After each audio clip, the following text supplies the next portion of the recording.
സ്വർണം റെക്കോർഡ് വിലയിൽ. ഞാൻ വിളിച്ച ചേട്ടൻ കേട്ടാർന്നാ? എന്തിനാ? കാര്യൊന്നുമില്ല, ചുമ്മാ വിളിച്ചതാ. സ്വർണം റെക്കോർഡ് വിലയിൽ പവന് 67,000 രൂപ. അപ്പൊ ആ പൂതി അങ്ങ് മാറ്റി വെച്ചേക്കാം. ഈ ഫ്രിഡ്ജും വാഷിംഗ് മെഷീനും ഫോണും എല്ലാം EMI കിട്ടും, സ്വർണം മാത്രം കിട്ടൂല. അത് EMI എടുത്ത ആൾക്കാർ വിറ്റ് കാശാക്കൂലേ? അപ്പൊ ഒരു 10 ലക്ഷം രൂപ ലോൺ എടുത്തു കഴിഞ്ഞാൽ കയ്യിൽ കാശായിട്ടല്ലേ കിട്ടണം? അതെനിക്കറിയാൻ പാടില്ല. ടൂറിസ്റ്റ് ബസ്സുകൾക്ക് ഇനി വെള്ള നിറം. ചേടാ, ഈ ടൂറിസ്റ്റ് ബസ് എന്ന് പറഞ്ഞാൽ നല്ല കളർഫുൾ ആയിട്ട് ലൈറ്റ് ഒക്കെ ഇട്ട് പോണതല്ലേ ഭംഗി. അത് ശരിയാ, ഈ പൈസയുള്ള ഒരു വണ്ടിയുടെ കാശിനേക്കാൾ കൂടുതൽ പൈസ മുടക്കിയിട്ടാ ഈ ചന്തം കൂട്ടണേ. അതിനെന്താ, കാശുള്ളവര് കേട്ട്. അപ്പൊ ആൾക്കാർ ഈ ഗമ കാണിക്കാൻ വാടക കൂടിയാൽ ഇതുപോലുള്ള വണ്ടികളെ ബുക്ക് ചെയ്യുള്ളൂ. ആഘോഷല്ലേട്ടാ, ഒരു അടിച്ചുപൊളിയൊക്കെ വേണ്ടേ? വേണം. ഈ സ്വർണവും വിറ്റ് ലോൺ എടുത്ത് 1-2 വണ്ടി മേടിച്ചവരാണ് ഈ പെട്ടുപോണത്.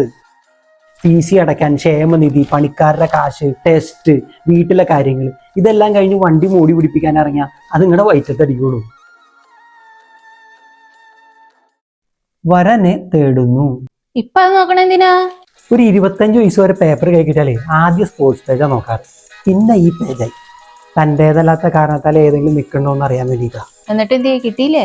ഒന്നും സെറ്റായില്ല. നിനക്കെന്താ ഒരു പുച്ഛം? എനിക്ക് പുച്ഛമൊന്നുമില്ലേ. 2 ഫോണിൽ നിന്നൊക്കെ ചാറ്റ് ചെയ്തുകൊണ്ടിരുന്ന ഒരു കാലം ഉണ്ടായിരുന്നു എനിക്ക്. അത് നീ ഉദ്ദേശിച്ച പോലെയല്ല. എനിക്ക് 2 ഫോൺ ഉണ്ടായിരുന്നു.